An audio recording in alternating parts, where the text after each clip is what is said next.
Hello, good morning friends. வாங்க இன்றைக்கி நம்ம எம்வி விலாக்ஸ் ஆஃப் மலர்விழி சேனலில் பார்க்க போகிறது ரவா இட்லிங்க. என்னோடய ஸ்டைலில் ரவா இட்லி உங்களுக்கு நான் செஞ்சு காமிக்கிறேன். நீங்களும் செஞ்சு பாருங்கள். அதுக்கு தேவையான பொருள் நான் ஒரு பெரிய டம்ளரில் 1 டம்ளர் ரவாங்க அப்படியே எடுத்து வச்சுருக்கேன். 1 டம்ளர் ரவா பவுலில் கொட்டிட்டேங்க, எடுத்து வச்சாச்சு. அடுத்தது பார்த்திங்கன்னா ஒரு பெரிய 3 கேரட்டு, பெரிய கேரட்டாக துருவி எடுத்து வச்சுக்கிட்டேங்க. 3 கேரட்டுங்க நல்லா பூவாட்டம் துருவி எடுத்து வச்சாச்சுங்க. அடுத்தது ஒரு 3 பெரிய வெங்காயம் நல்லா பொடியாக நறுக்கி எடுத்து வச்சுருக்கேங்க. இதோட 1 ஸ்பூன் ஜீரகங்க, சின்ன ஜீரகம். அதோட 1 ஸ்பூன் உப்புங்க தேவையானது. 1 கப்பு தயிர், நல்லா ஒரு கிண்ணத்துக்கு இருக்குங்க. 1/2 லிட்டர் தயிரை தாண்டி தான் இருக்குங்க. 3/4 லிட்டரை நெருக்கி. இதுக்கு வந்து ஒரு கார சட்னி ரெடி பண்ணுறதை நான் காமிக்கிறேங்க. ஒரு 4 வரமிளகாய், 2 தக்காளி, 2 பெரிய வெங்காயம், ஒரு சின்ன சைஸ் புளி, அதாவது சின்ன நெல்லிக்காய் அளவு புளிங்க. இதை வச்சு செய்ய போகிறோம். இப்போ அந்த பவுலில் ரவை கொட்டியிருக்கோம் இல்லைங்களா, அந்த ரவையோட இந்த கேரட் துருவனதையும் எடுத்து போட்டுக்குங்க. போட்டுட்டு 1 ஸ்பூன் ஜீரகத்தையும் போட்டுக்குங்க. அந்த 1 ஸ்பூன் உப்பு இந்த மாவுக்கு போதுமானதாக இருக்குங்க. அதையும் போட்டுக்குங்க. போட்டுட்டு நறுக்கின வெங்காயத்தையும் எடுத்து போட்டுடுங்க. போட்டு நல்லா கிளறி விட்டுடுங்க.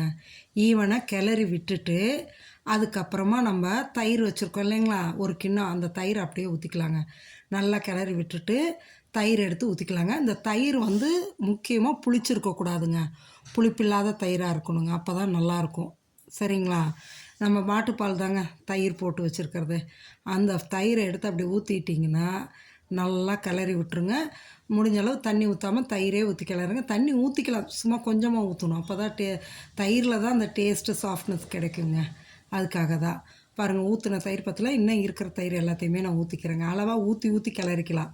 ரொம்ப ஊற்றிட்டு தண்ணி ஆகிடக்கூடாது. அதுக்காக தான் இன்னும் கொஞ்சம் தயிர் ஊற்றி இன்னும் கிளறிக்கலாங்க. கிளறும்போது பாருங்கள், அந்த ரவை, கேரட்டு, வெங்காயம் எல்லாம் ஈக்குவலாக இருக்குங்க. அப்போ தான் நம்மளுக்கு நல்லா சாப்பிடவும் நல்லாயிருக்கும், ஹெல்த்தியாகவும் இருக்குங்க. சரிங்களா? அதான் பாருங்கள், நல்லா போட்டு சுத்தமாக எங்கேயும் வந்து நம்ம நிற்காமல், அதாவது ரவை தனியாக நிற்காமல் நல்லா அமுத்தி கலக்கி விட்டுட்டு நல்லா மூடி வச்சிடலாங்க.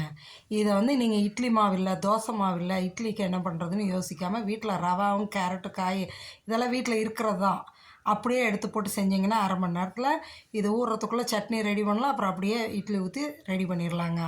அதிகபட்சம் ஒரு 40 நிமிஷத்துக்குள்ளே நம்ம டிஃபன் ரெடியாக கொடுத்துர்லாங்க. அதுக்காக தான் சொல்கிறேன்.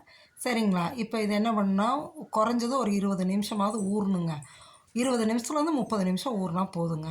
அது ஊறுறதுக்குள்ளே நம்ம இந்த கார சட்னி ரெடி பண்ணணும். சிம்பிளான கார சட்னிங்க. அது ரொம்ப சூப்பராக இருக்கும் இந்த கார சட்னி. இதுக்கு 2 தக்காளி அந்த நடுவில் தண்டை எடுத்துகிட்டு வச்சுருக்கேன். 2 பெரிய வெங்காயம் நறுக்கி வச்சுருக்கேன். ஒரு சின்ன சைஸ் நெல்லிக்காய் அளவுக்கு புளி, 4 மிளகாய், வரமிளகாங்க. இந்த மிளகாய் ரொம்ப காரமாக இருக்குங்க. எடுத்து மிக்ஸி ஜாரில் போட்டு இப்போ நம்ம அரைக்கலாங்க. காரம் வந்து உங்களுக்கு ஏற்ற மாதிரி கூடவோ குறைச்சோ நீங்கள் வச்சுக்கலாம். சரிங்களா?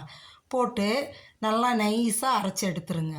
அரைச்சி எடுத்துட்டு இதுக்கு ஒரு தாளிப்பு கொடுத்து நம்ம செய்யணும். இதுக்கு வந்து தேவையான அளவு உப்பு போட்டு அரைச்சிட்றோம். சரிங்களா? தாளிப்புக்கு வந்து நான் முடிஞ்ச அளவு இந்த சட்னியை பொறுத்த வரைக்கும் நல்லெண்ணெய் தான் நல்லாயிருக்குங்க.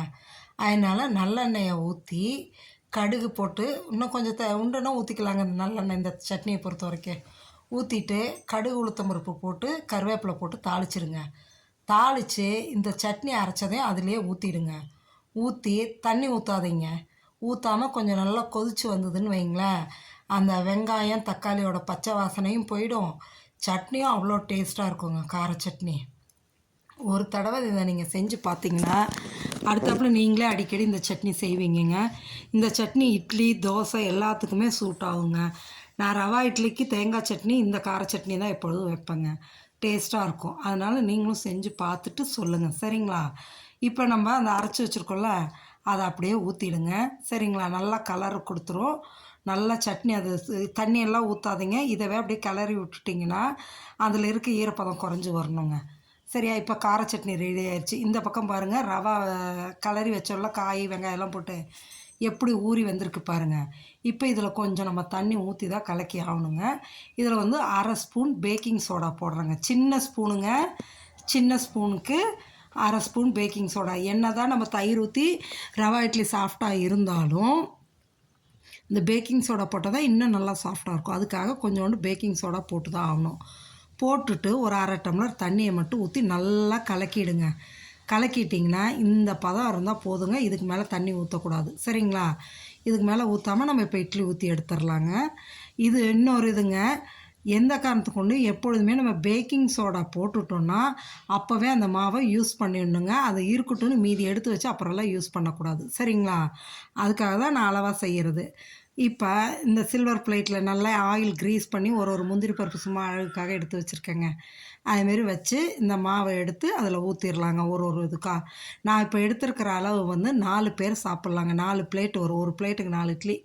4 பிளேட்டுக்கு வருங்க. 4 பேர் தாராளமாக சாப்பிட்லாங்க. சூப்பரான இந்த ரவா இட்லி மார்னிங் பிரேக்ஃபாஸ்ட்டுக்கும் செய்யலாம், நைட்டு டின்னருக்கும் செய்யலாம். அவ்வளோ நல்லா டேஸ்ட்டாக இருக்குங்க. நீங்களும் செஞ்சு சாப்பிட்டு பார்த்துட்டு எப்படி இருக்குன்னு எனக்கு கமெண்ட் செக்ஷனில் சொல்லுங்கள். மறக்காமல் நம்ம சேனலை சப்ஸ்கிரைப் பண்ணுங்கள். சப்ஸ்கிரைப் பண்ணவங்க லைக் பண்ணுங்கள், ஷேர் பண்ணுங்கள். உங்கள் ஃப்ரெண்ட்ஸ் அண்ட் ரிலேட்டிவ்ஸ்க்கும் ஷேர் பண்ணுங்கள். சரிங்களா? பாருங்கள், இப்போ ஒரு 10லேருந்து 12 நிமிஷம் வெந்தால் போதுங்க.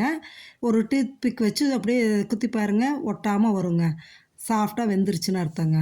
எடுத்துடலாம். கரெக்டாக ஒரு 12 நிமிஷம் இருந்தால் போதும், எடுத்துடலாங்க. எடுத்துட்டு பாருங்கள், ஒரு ஸ்பூனில் தண்ணியில் நனைச்சிட்டு அப்படி எடுத்திங்கன்னா அழகாக வருங்க இட்லி. சூப்பராக வரும்.